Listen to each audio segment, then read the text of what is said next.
Olá, amigos da Casa da Paz, lá os nossos amigos, os Carlino e Rai, que sempre estão presentes conosco. Também obrigado e bem-vindos o pessoal do Maria do Sacramento e do Jesus Gonçalves. Essas famílias, esses três centros são como se fosse uma família bem interessante, que eu adoro estar presente, que eu adoro participar. Hoje, mais uma vez, nós vamos fazer um vídeo. Parece-me que o isolamento social está começando a diminuir. Parece-me que em breve a gente vai poder ter aquele contato mais próximo. Ainda não o contato físico, mas quem sabe a gente possa se ver em breve. Enquanto isso, nós vamos continuar conversando através da internet sobre alguns aspectos espíritas, ok? Então convido a todos, fechando os nossos olhos e rogando a presença dos amigos espirituais, em especial os Carlino e o Rai, que sempre estão aí junto conosco, ofertando suas intuições, ofertando o seu apoio para os nossos vídeos e também no dia a dia. Agradecer também aos amigos da Casa da Paz e convocá-los para estarem aqui presentes, outros amigos do Maria do Sacramento e outros do Jesus Gonçalves. Que todos nós daqui hoje possamos criar um ambiente bem legal para conversarmos mais um pouco sobre o Espiritismo com vocês que estão aí, ok?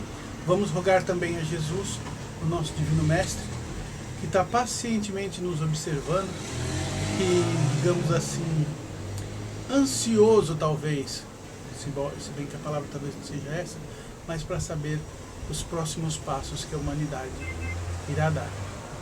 Que a gente, conversando hoje sobre o Espiritismo, entenda mais um assunto que está lá, mais uma explicação do que os Espíritos dão e que Kardec compila, ok?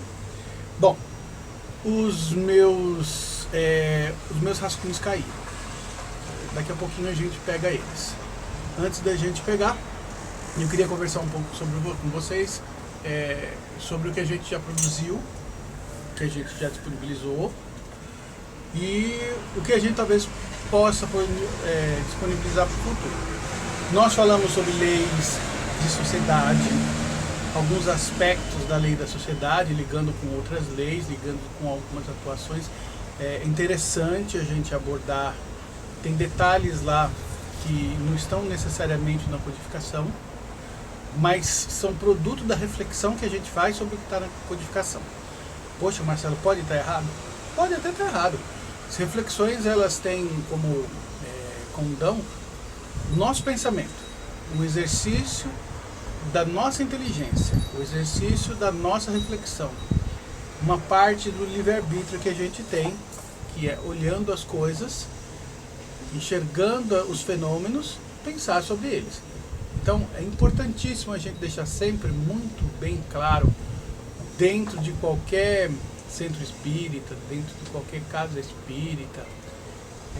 Eu deveria até estender isso para outras religiões, mas eu não me sinto confortável para isso.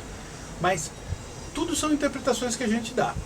Hoje, com a nossa inteligência, com a nossa capacidade de percepção, com a nossa capacidade lógica, a gente chega a alguns resultados. Aí que está o legal da questão, porque a lei de ação e reação vai nos dizer quando a gente está certo e quando a gente está errado. Ela, quando acender uma reação que nos desagrade, vai apontar que ali tem algo que realmente não está muito adequado, que a gente precisa repensar. Hoje nós vamos trabalhar sobre uma outra questão, bem distante das leis divinas. Uma questão ligada à nossa realidade individual, ligada a algo bem profundo em nós, que é quem nós somos, e algumas interações disso. Então nós vamos trabalhar hoje sobre um tema chamado sonhos e premonições. A codificação trata disso, o Livro dos Espíritos trata disso, o Evangelho trata disso. Sim, o Livro dos Médiuns trata de alguma sorte disso também. E por que veio isso? Por que veio esse assunto? A gente está percebendo aí, sobre o comentário de algumas pessoas, que a pandemia está mexendo com o curuto, né? A pandemia está fazendo com que algumas questões internas nossas estejam eclodindo. Um exemplo. Todos nós temos de alguma sorte algum vício. Então, as pessoas às vezes têm vício de jogar, às vezes têm vício de comer, às vezes tem vício de olhar vitrine no shopping. Nossa, Marcelo, Às vezes tem vício de viajar. Veja bem, quando eu falo em vício, não é que viajar seja ruim, não é que comer seja ruim, não é que olhar vitrine no shopping seja ruim. Nada disso. Tudo isso é ótimo, inclusive participa da nossa vida como uma forma de prazer. Tranquilo. O problema é quando aquilo que deveria ser um prazer nos escraviza. Nos escraviza. E tem pessoas que estão meio que escravizadas por alguma... Ou melhor, já estavam. A pandemia só auxiliou a gente a enxergar. E algumas questões desta natureza, elas são tão profundas que elas nos impactam naquilo que a gente tem de mais íntimo, que somos nós. E eclodem nos sonhos, eclodem nos pesadelos. E aí a gente associou essa questão do sonho com as questões das premonições, que também acontecem, né? Pra gente enriquecer um pouquinho o tempo. A ideia é a gente trabalhar tudo isso num vídeo só. Bom, e se não der, Marcelo? Eu vou tentar. E aí tem aquela questão de que vocês podem colocar comentários, vocês podem colocar questão, vocês podem colocar aí no YouTube o que acharem que seja necessário. E a gente, se for o caso, se tiver muita questão interessante, com muita coisa não abordada, a gente volta a abordar. A gente faz um segundo vídeo sobre o assunto. Bom, vamos dar uma introduzida nisso? Vamos. Então eu vou pedir um segundo, que eu vou pegar o material aqui e a gente já volta. Bom, já deu para perceber, passou um pouquinho de tempo. Aqui tá ventando, é por isso que o material caiu, tá aqui na mão. E eu vou precisar do meu grande apoiador, Mr. Óculos. A gente vai ter barulho, como todo mundo já sabe, porque eu tô aqui na sacada de casa, tentando fazer uma coisa mais descontraída pra gente, porque lá dentro fica uma coisa meio presa. Quando a gente fala em sonhos, vem logo uma história na cabeça da gente, bem interessante, que é a história de José do Egito. Não sei se todo mundo sabe. Eu vou dar uma resumidinha na história, e depois dessa história resumida, nós vamos conversar sobre o assunto. Quem quiser saber dessa história mais dilatada, eu mencionei aqui nos meus papéis, e eu coloco para vocês no YouTube qual o capítulo, qual o livro que conta sobre essa história, tá bom? A ideia é assim: José, um dos filhos de Jacó, acho que é o 11º filho, então já tinha um monte de irmão mais velho, e lá, pro povo, na época nem era hebreu, era ainda, Jacó é filho de Abraão, tá? É ainda bem lá no comecinho, que o povo judeu ainda estava começando a se formar. Uma das regras muito básicas é que assim, os mais velhos eram responsáveis pelos mais novos. Aliás, isso ainda acontece em várias famílias. Na minha acontecia isso, e eu sou o irmão mais velho. Bom, só que a Bíblia traz um monte de historinha que essas ordens, que era uma regra geral, elas se invertem. E aqui parece que aconteceu isso. Parece que Jacó gostava muito de José, seu 11º filho, pela inteligência dele, pela sagacidade dele, e meio que colocou ele como vigia dos irmãos mais velhos. Não deu certo. Não deu tanto certo que os irmãos mais velhos espancaram ele e venderam ele para o Egito. Era um costume na época vender pessoas, tá, como escravos. José chegou no Egito como escravo e foi comprado pelo capitão do faraó, né? O faraó tinha uma guarda dele, tinha um capitão lá na guarda, comprou José, percebeu a sagacidade de José, percebeu que José era um bom administrador e começou a entregar a casa para a administração de José, enquanto ele, capitão, cuidava das coisas do faraó. Só que a mulher desse capitão se engraçou por José. José era um rapaz bem ético, vamos colocar assim, e deu um chega pra lá na moça. Na moça não, acho que já era senhora. Disse, não é legal, não é legal. Numa dessas investidas, o capitão chega e ela, para não assumir a posição de que ela está assediando José, ela rasga a roupa dela e fala, olha, ele tentou me violentar. O capitão, acreditando na mulher, porque é muito óbvio que o marido acredita na mulher, e a mulher sempre, geralmente acredita no marido, isso é uma coisa mais ou menos óbvia, não foi checar melhor as coisas e ó, pá, cadeia para José. Só que na mesma época, na cadeia, tinha 2 servos do faraó, eu acho que um era padeiro, e o outro era da cozinha lá, o chefe da cozinha, que eles fizeram uma besteira lá numa comida, e os 2 foram para cadeia até que um assumisse a culpa. E esses dois servos do faraó tiveram sonhos. José estava lá preso, os dois servos do faraó tiveram sonhos. O primeiro servo contou o sonho para José, José interpretou, dizendo assim, ó, você está livre, você vai voltar para a cozinha. Era padeiro. O outro, também tive um sonho, contou o sonho, e José falou, olha, você vai para o cadafalso, você vai ser enforcado. De fato aconteceu, as duas coisas. Até aí, sonhos premonitórios, José com a sua sagacidade interpretou, então a gente pode ter isso? Realmente, isso é uma coisa muito natural e acontece na nossa vida. Às vezes a gente tem dificuldade de interpretar, ok? Aí é a vez do faraó, que o faraó teve um sonho, que é o sonho das espigas gordas e depois das espigas magras, das 7 vacas gordas, que depois das 7 vacas magras. Esse sonho acontece em alguns dias, não sei se são 7 dias ou 2 dias seguidos. O sonho vem meio entrecortado, como se fosse um seriado do faraó. E o faraó chama uma renca de pessoas lá, religiosas, espiritualizadas, enfim, para conseguir interpretar, e nenhum deles consegue interpretar esse sonho. Quando o faraó conta, ninguém tem uma resposta para dar para ele. Aí, este padeiro ouve o faraó comentando isso, ouve a movimentação sobre isso e comenta sobre José, que o que aconteceu na prisão. Olha, aconteceu assim, aconteceu assim, aconteceu assim. O faraó olha com aquela cara de desdém, mas traga José aqui, né? Ninguém interpretou. Vai que ele consegue. Olha, gente, eu tô dando aqui a minha anuência para a história. Vocês vão lá ler, tem muito mais detalhes, e detalhes talvez mais interessantes que o meu, ou às vezes eu floreei demais de detalhes. Mas José foi parar na frente do faraó do Egito.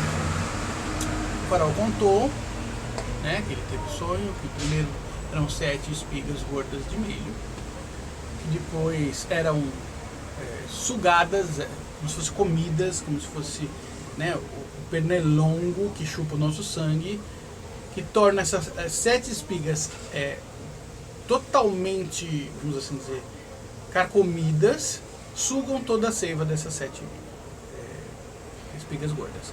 E o mesmo acontece com as vacas. Eram 7 vacas gordas que depois se transformam em 7 vacas margérrimas, né? Bem na cara do sertão brasileiro, lá, por exemplo, no Ceará, ou nas regiões de lá. O José para e fala assim, olha, tudo isso é um sonho só, é um seriado, né? O seu Netflix, o faraó, Netflix, e tem relação com algo realmente que vai acontecer.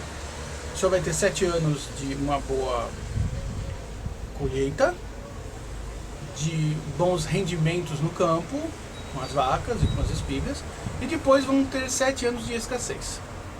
O faraó olhou, viu a lógica daquele pensamento, e ele colocou José na posição de administrador geral dos armazéns. Uma posição abaixo do faraó no quesito guardar alimentos, sejam eles de origem vegetal ou de origem animal da época. E de fato aconteceu tudo do jeito que José falou. Então, aqui um relato de uma questão corriqueira, que é o sonho premonitório. nossa, Marcelo, esse tipo de coisa acontece? Sim, acontece. E por que ele acontece? Ele acontece, em primeiro lugar, por conta da nossa realidade. Nós costumeiramente trocamos a nossa realidade. É algo muito natural para a gente que está encarnado achar que esta aqui, esse corpo físico aqui, vocês não podem tocar, mas estão podendo ver no vídeo, eu estou podendo tocar, seja a nossa realidade. Não é. Ele é uma ferramenta, ele é um instrumento para que eu me manifeste. Ainda bem que eu não estou de máscara, mas estou de celular. Vocês não vão pegar coronavírus e nem gripe aí, podem ficar tranquilo, ok? Eu também estou sem máscara porque estou sozinho em casa. Hoje a Lúcia teve que sair para resolver alguns problemas. Eu estou produzindo, editando, fazendo tudo sozinho, absolutamente sozinho. Mas ainda assim agradeço que ela sempre me dê apoio. E ela sabe que eu estou fazendo esse vídeo, estou aproveitando esse momento em casa para fazer. Bom, então a nossa realidade não é a física? Não, não é. Essa realidade física, a gente pode comparar com aquele filme Matrix, né? É uma realidade que a gente se utiliza como ferramenta para aprimoramento de quem nós somos. Nós somos espíritos. É isso que Kardec coloca no Livro dos Espíritos. Nossa essência é espírito. Nós somos espírito. Espírito individualizado. O que é um espírito individualizado? É uma inteligência individualizada. Hoje ainda nos faltam condições de compreender qual a substância que nós somos. Talvez isso nem seja importante. Mas é importante a gente saber que nós somos essa inteligência que se manifesta nesse corpo. E esta inteligência não morre com o corpo. Embora alguns materialistas digam que essa inteligência está aqui na cachola, no cérebro, ela não está. Existem pesquisas, tanto de espíritas como de não espíritas, comprovando, ou pelo menos trazendo essa possibilidade para nós, do mundo físico, ok? Nós temos o Alexander Almeida trabalhando na psiquiatria para tentar comprovar que o nosso pensamento não é cerebral. Nós temos algumas correntes psicológicas, da psicologia mesmo, que tratam que a inteligência não está no corpo físico. Nós temos Ian Stevenson, que trata sobre a reencarnação. Poxa, se existe a possibilidade da reencarnação, então é que aquele espírito, ele continuou além de determinado corpo. Então a gente tem estudos aí de várias pessoas nesse sentido. Não é o objeto do nosso trabalho de hoje. Mas a gente precisa saber que nós somos essa essência. Nós somos esse espírito. Só que ao encarnarmos, né, ao plugarmos nesse corpo, ao conectarmos esse ambiente físico, algumas coisas acontecem. Uma das primeiras coisas é a nossa consciência integral como espírito, ela fica limitada à consciência que eu consigo administrar nesse corpo físico. Inclusive o cérebro é uma parte da ferramenta da administração dessas memórias, dessas situações, dessas imagens. E aí os cientistas na área da parapsicologia, da área da psicologia, na área da psicanálise, na área da psiquiatria, né, falam da necessidade do sono para que as nossas memórias sejam impressas, sejam gravadas nesse nosso cérebro físico. Opa, Marcelo, então como é que funciona? Esse cérebro físico, ele funciona como uma HD de computador que guarda essas memórias. Nós temos dois tipos de HD, aquela SSD que é rápida e aquela HD mais antiga, ainda muito funcional, de 1 TB, 2 TB, né? E que ela é a base de disco, ela é mais lenta, então nós precisamos do sono para tirar as memórias dessa SSD, que é a nossa memória de vigília, e gravar na outra de uma forma mais tranquila. Só que assim, a tendência nós vamos gravando as coisas novas e as coisas mais antigas, elas vão ficando armazenadas em partições mais antigas, com mais difícil acesso. Mas elas estão lá guardadas. Tecnicamente, teoricamente, se a gente não tem nenhum problema de saúde, elas ficam lá guardadas. A SSD, depois que passa a memória para essa outra HD no sono, ela limpa para no outro dia a gente ter uma memória rápida, né, pro dia a dia. Se um evento é muito marcante, ele continua na SSD e ele é transmitido também para outra HD na hora do sono, e ele se grava com uma importância maior, então fica mais fácil de acessar. Legal, Marcelo. Também nesse momento que a gente grava memória de uma HD do dia a dia para aquela outra HD aqui no nosso cérebro, acontecem alguns sonhos. Não são exatamente sonhos premonitórios e nem sonhos ligados à nossa natureza espiritual, mas sonhos ligados à natureza física de transporte de informações. Então, é um sonho que a gente relembra uma coisa que aconteceu, é um sonho que a gente até reanalisa um fato que aconteceu no nosso dia, né? Beleza, esses sonhos são transporte de informações e eles acontecem. Só que não são só esses sonhos que acontecem vivências no momento do sono.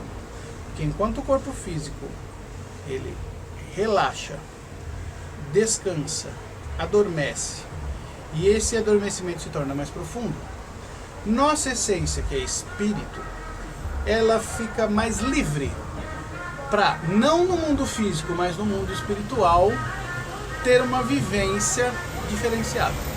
Como assim, Marcelo? Chama-se isso emancipação da alma ou emancipação do espírito. Nós não vamos discutir esse termo agora, a gente pode discutir em outro momento.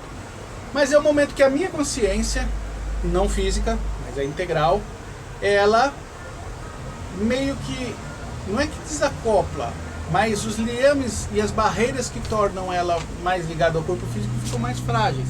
Então ela toma consciência no mundo espiritual. Geralmente a gente fala assim, então é o perispírito que vai junto com o espírito, porque a gente precisa de um veículo de comunicação, isso é verdade. No mundo espiritual ele vai lá ter contato com nossos parentes desencarnados, com amigos desencarnados. Exatamente isso aí. Nós temos então uma vivência, pelo menos de 8 horas por noite, né, já que geralmente a gente dorme à noite, no mundo espiritual. Lá a gente vivencia uma infinidade de coisas, sempre de acordo com o nosso interesse. Então, se eu tenho um assunto mal resolvido com a minha mãe, e ele ficou, mesmo que ele esteja lá no íntimo, quando eu desacoplo do corpo físico, quando eu na verdade estou mais liberto no mundo espiritual, eu vou em contato da minha mãe, por exemplo, tentar resolver aquilo. Poxa, mãe, nós tivemos uma conversa maltida. Isso pode acontecer assim, não só com o espírito desencarnado, mas pode acontecer entre dois espíritos encarnados também. Veja bem, os dois se livram do corpo físico e vão conversar lá na espiritualidade, isso é possível, tá? E até ele não é muito raro não, ok? O fato interessante de tudo isso é que essa vivência espiritual, ela só está na consciência espiritual, ela não está nesse cérebrozinho físico. Esse cérebrozinho físico ficou lá transportando informação, né? Ficou lá fazendo os ajustes físicos cerebrais dele, né? E outras funções aí, endócrina, cardíaca, etc, etc. Mas em relação à consciência, o cérebro está lá transmitindo informações. E nós, espírito, estamos no mundo espiritual vivenciando outras coisas que não estão nessa memória. Como é que na hora que eu vou acordar, essas memórias vêm? Como é que o corpo físico que não vivenciou aquilo vai conseguir administrar essas memórias? Nossa educação não foi preparada para a gente administrar isso. Então algumas vezes vêm os sonhos. Esse sonho não é o mesmo sonho de transmissão de informações. Esse sonho é uma forma que nós, espíritos, conseguimos transmitir para o nosso cérebro físico informações. Então ele vai pegar enredos de histórias que ele já vivenciou dentro dessa HD mais lerda e ele vai montar um filme.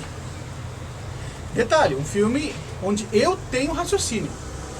No sonho que está transmitindo informações, as coisas já aconteceram. Eu não raciocino. Elas passam como se fosse um filme na minha frente, só.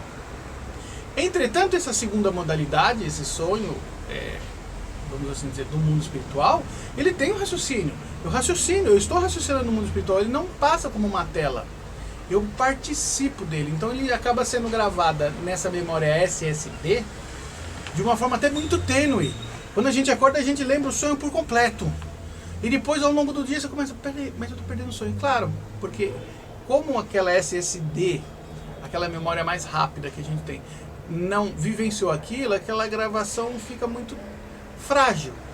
E o dia a dia, com os seus eventos, com os seus fatos, toma o lugar, rouba o lugar da memória desses sonhos. Então, algumas pessoas até falam assim, puxa, quando eu sonho assim, eu pego um caderninho e eu anoto o sonho mais rico de detalhes que eu possa. Sim, interessante. Aí que começa a ficar interessante a história.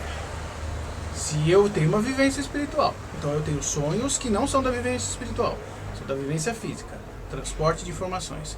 Eu tenho sonhos que são da vivência espiritual, onde participa o meu raciocínio e eu posso sonhar, inclusive com os mortos, porque não aconteceu no dia, eu não tive memória do dia, dos mortos, nada durante o dia ou nos dias próximos tem alguma relação com aquele fato, mas eu sonho com aquilo. Às vezes é justamente vivência espiritual. Então eu tenho um pesadelo de estar num campo de batalha, por onde a gente anda enquanto está dormindo. Talvez possa ser uma palestra do futuro. Quem sabe eu guardo, né? Por onde a gente anda enquanto está dormindo? E como fazer para andar em lugares legais? Não é mole nem para quem é espírita com um pouquinho mais de experiência. Até nós estamos muito sujeitos a pesadelos. Estamos muito sujeitos a essa questão de influência espiritual, ok? Então, neste segundo sonho da minha vivência espiritual, eu vou para uma infinidade de lugares, encontro uma infinidade de pessoas e trago para o mundo físico, através desse sonho, rápido, né, tênue, as informações de lá. Posso lá receber alguma informação de futuro? Olha o que aconteceu com o faraó, olha o que aconteceu com o padeiro, e olha o que aconteceu com outro servo do faraó. Sim, nós trazemos do lado de lá muitas vezes, cientistas também acontece tendo isso, artistas quando tem intuição também acontece isso, ou no sonho. Trazemos do lado de lá a resposta da pergunta do lado de cá. Opa, Tem uma terceira modalidade de sonho, que é quando eu estou muito preocupado no dia a dia com um assunto, eu, espírito, fico pensando isso na espiritualidade. Às vezes, sem contato com nenhum outro espírito, sem exatamente ir trabalhar respostas daqui. Fico eu em uma espécie de meditação, e isso pode vir na forma de sonho, quando eu chego a alguma conclusão, ou quando numa roda de espíritos a gente chega a uma conclusão sobre aquele assunto, eu posso trazer para o corpo físico como se fossem reflexões minhas. Ele é uma mistura entre o primeiro tipo de sonho e o segundo tipo de sonho. É algum fato do cotidiano, do dia a dia, do mundo físico, que me perturba, que eu levo para o mundo espiritual. As minhas reflexões no mundo espiritual, elas são mais claras, elas são mais precisas, elas permitem que eu enxergue um horizonte de futuro maior, e então eu trago respostas para o mundo físico através desses sonhos de uma forma mais clara e que eu possa trabalhar de uma forma mais, vamos assim dizer, assertiva, positiva, resolutiva. Essas três espécies de sonhos a gente tem. E na segunda e terceira espécie de sonho que a gente pode ter a questão premonitória, né? Ou eu questionando algum assunto trago a resposta para cá, uma premonição, ou eu, mesmo não questionando um assunto, né, trago uma informação para cá de um evento futuro muito provável de acontecer, ou que na espiritualidade a lógica das coisas me mostra que pode acontecer. Detalhe para a gente encerrar aqui esse assunto. Para que existem os sonhos premonitórios?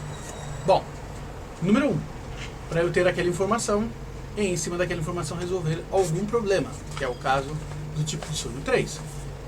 O tipo de sonho 2 é justamente para eu ter acesso a uma informação, ou para eu evitá-la, ou para eu corroborá-la. Quer dizer, Como assim? No sonho do faraó, 7 vacas gordas, 7 vacas magras, caramba, o que eu vou fazer? Estoco, guardo, pra gente no momento de penúria passar de uma forma mais tranquila. Então assim, as premonições, elas servem pra gente se preparar para um possível futuro. O futuro pode não acontecer? Às vezes pode não acontecer, principalmente quando as minhas ações são suficientes para evitar esse acontecimento do futuro. Então, não é porque eu tenho um sonho, vou morrer amanhã enforcado, que eu vou morrer amanhã enforcado.